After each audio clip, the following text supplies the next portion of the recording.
আসসালামু আলাইকুম। সবাই কেমন আছেন? আলহামদুলিল্লাহ আমি অনেক বেশি ভালো আছি। আজকে সারাদিন কি করব সেটাই আপনাদের সাথে শেয়ার করব। আশা করছি আপনাদের কাছে এই ভিডিওটা ভালো লাগবে। তো এইখানে হচ্ছে আমি সকাল সকাল ঘুম থেকে উঠে পড়েছি। উঠেই হচ্ছে আমি গাছটা দেখছিলাম যে অনেকগুলো হচ্ছে পাতা মরে যাচ্ছে। তো যেই পাতাগুলো হচ্ছে মরে গিয়েছে ওইগুলো আমি পরে ছাঁটাই করে দিব। আজকে হচ্ছে অনেক কাজ আছে। নাস্তা করেই হচ্ছে কাজগুলো শুরু করতে হবে। আমি হচ্ছে আয়নার মধ্যে একটা ওড়না দিয়ে রাখি যাতে হচ্ছে ময়লা কম পড়ে। তারপরও দেখলাম ভালোই ময়লা পড়েছে, এটা হচ্ছে আজকে পরিষ্কার করব। আর এইখানে হচ্ছে আমি অনেকক্ষণ আগে চিয়া সিড ভিজিয়ে রেখেছিলাম।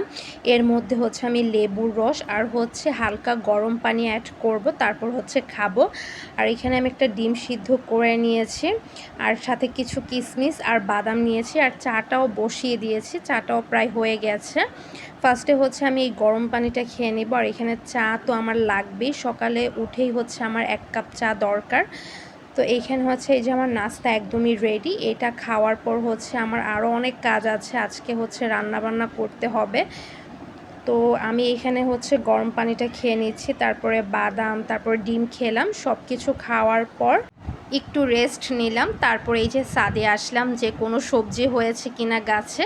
তো এইখানে এসেই দেখি মাশাআল্লাহ অনেকগুলো হচ্ছে করলা ধরেছে। তো যে খাওয়ার উপযোগী হয়েছে এবং বড় হয়েছে ওইগুলো হচ্ছে পেড়ে নিয়ে যাব। আমি কিন্তু হচ্ছে করলা খাই না, বাট আমার কাছে দেখতে অনেক বেশি ভালো লাগে। নিজেদের গাছে হয়েছে, কোনো রকম কেমিক্যাল ছাড়া কিন্তু এইগুলো, আর দেখতে অনেক সুন্দর লাগছে, তাই না?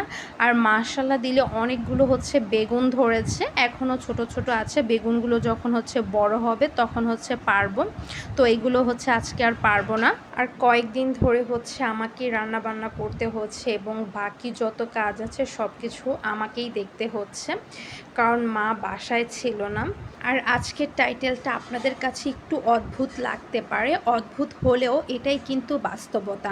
মেয়েদেরকে কিন্তু সব জায়গায় মানিয়ে নিতে হয়, হোক সেটা বাবার বাসায় কিংবা শ্বশুর বাড়ি। আর কয়েকদিনের জন্য যদি বাসায় মা না থাকে তখন কিন্তু সেই মেয়েটাকেই সমস্ত সংসারের দায়িত্ব নিতে হয়, রান্নাবান্না থেকে শুরু করে বাসার যাবতীয় সব কাজ কিন্তু তাকেই দেখতে হয় এবং তাকেই করতে হয়। তো হঠাৎ করে মাকে একটু গ্রামে যেতে হয়েছে কয়েকদিনের জন্য, যার কারণে কিন্তু সমস্ত দায়িত্ব এখন আমার উপরে, রান্নাবান্না এবং আদার যত কাজ আছে সব কিছু কিন্তু আমাকে করতে হচ্ছে। আর আমি যতটুকু পারছি ততটুকু করার চেষ্টা করছি। হয়তো আমি সব কিছু মায়ের মতো গুছিয়ে করতে পারবো না। আর একটা জিনিস বুঝতে পারলাম, বিয়ের পর শ্বশুরবাড়ি গেলেই যে মেয়েদের বিভিন্ন দায়িত্ব পালন করতে হয় তা কিন্তু নয়। বাবার বাসায় থাকাকালীনও কিন্তু মেয়েদেরকে অনেক দায়িত্ব পালন করতে হয়। আর একটা সংসারে মা থাকাটা যে কত দরকার, যার মা নেই সেই বোঝে মা না থাকার কষ্ট। তো আমি হচ্ছে নিজেকে অনেক বেশি লাকি ফিল করি যে আমার মা এখনও আমাদের মাঝে আছে, এবং আমার মায়ের জন্য সবাই দোয়া করবেন, সে যাতে সব সময় ভালো এবং সুস্থ থাকে। আর অনেক কথাই বলে ফেলেছি, কোথাও যদি ভুল হয়ে থাকে সবাই হচ্ছে আমাকে ক্ষমা দৃষ্টিতে দেখবেন। আর বলতে বলতে আমার রান্না বান্নাও প্রায় শেষ। এখন হচ্ছে আমি আয়নাটা ভালো করে পরিষ্কার করে নেব, এটা হয়ে গেলে আমি গোসল করে খেতে বসবো।